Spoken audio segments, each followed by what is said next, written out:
రోజు బావోలో అనే వ్యక్తి దారి తప్పి ఒక దీవికొచ్చాడు. అతన్ని తాడులతో గట్టిగా కట్టేశారు. అతని చెప్పులు కూడా తాళాలతో మూసేశారు. అప్పుడు బావోలో పెద్దగా అరిచి పైకి లేచాడు. లేచిన వెంటనే ఇది కలనే అనుకున్నాడు. అంతలో ఒక పెద్ద అధికారి గుర్రంపై వచ్చాడు.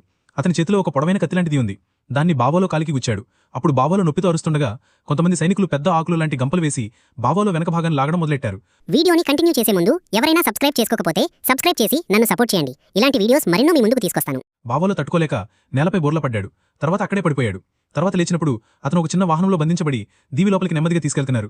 చిగువ అనేవాళ్లు జనం చూసేందుకొచ్చారు. అందరూ బావోలోను భూతంలా చూశారు. రాజభవనం దగ్గర అతన్ని మరింత గట్టిగా కట్టేశారు. ఖడ్గం పట్టుకున్న రాజకుమార్తె కూడా అంత పెద్ద మనిషిని ఇదివరకెప్పుడు చూడలేదు. రెండో రోజు బావోలోను పొలానికి తీసుకెళ్లారు. అతనితో కారును లాగిస్తూ వ్యవసాయం చేస్తున్నారు. కానీ అప్పట్లోనే శత్రువులు రాజభవనంపై దాడి చేశారు. జనరల్ వెంటనే బావోలోని తిరిగించి భవనానికి తీసుకెళ్లాడు. బావోలో చాలా వేగంగా 60 కిలోమీటర్లు ఒక సెకండ్లో వెళ్లేలా అక్కడికి వెళ్లాడు. జనరల్ అతన్ని ఆపేసి తానే ఒంటరిగా రాజకుమార్తెను కాపాడతానన్నాడు. కానీ కార్లనే మిత్రుడు తెలుసుకున్నాడు. జనరల్ గొప్పగా నటిస్తున్నాడని. అందుకే అతను బావోలో చేతులు విడిచాడు. బావోలో వెంటనే వెళ్లి ఇద్దరు హంతకులను ఎత్తేసి తిప్పి చాపల కొలంలోకి విసిరేశాడు. రాజకుమార్తె బావోలోకు ధన్యవాదాలు చెప్పింది. కానీ అప్పటికి రాజు మంటల్లో చిక్కుకున్నాడు. బావోలో మళ్లీ వెళ్లి అతని బయటకు తీయాలనుకున్నాడు. కానీ మంటలు అతనికి తాకాయి. వెంటనే మళ్లీ గట్టిగా అరిచి వెంటనే అతను తన పెద్ద ప్యాంటు తీసేసి ఆ మంటలపై టాయిలెట్ పోస్తాడు. అప్పుడు మంటలన్నీ ఆరిపోతాయి. అలాగే తిరిగి ఆ జనరల్ మీద కూడా పోస్తాడు. వాసన చెత్తగా ఉన్నా మంటలు ఆగిపోయాయి. రాత్రికి రాజు పెద్ద భోజనం ఏర్పాటు చేశాడు. బావోలో ఒక ప్లేట్ ఫలహారాన్ని మొత్తం నోట్లో వేసుకున్నాడు. ఎప్పటికీ తినడం ఆపలేదు. అయినా మాట్లాడుతున్నాడు.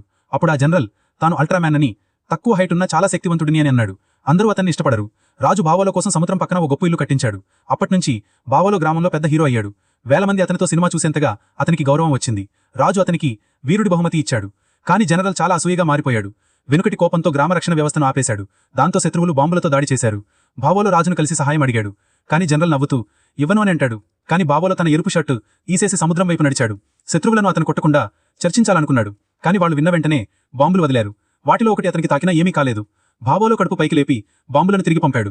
శత్రువులు భయపడి సముద్రంలోకి దూకారు. తర్వాత బావోలో 2 చేతులు నీటిలో వేసి నౌకల తాళ్లను పట్టుకున్నాడు. 100 నౌకలు నియంత్రణ కోల్పోయాయి. బావోలో ఒక రాత్రిలో సూపర్ హీరో అయ్యాడు. అతని పోస్టర్లు, బట్టలు, పేరు గ్రామం మొత్తం నిండిపోయాయి. ఇదంతా చూసిన జనరల్ అసూయతో వెనుకటి దేశానికి వెళ్లి బావోలోను ఓడించండి అని అడిగాడు. తర్వాత ఏం జరిగిందో తెలుసుకోవాలంటే పార్టును చూడండి.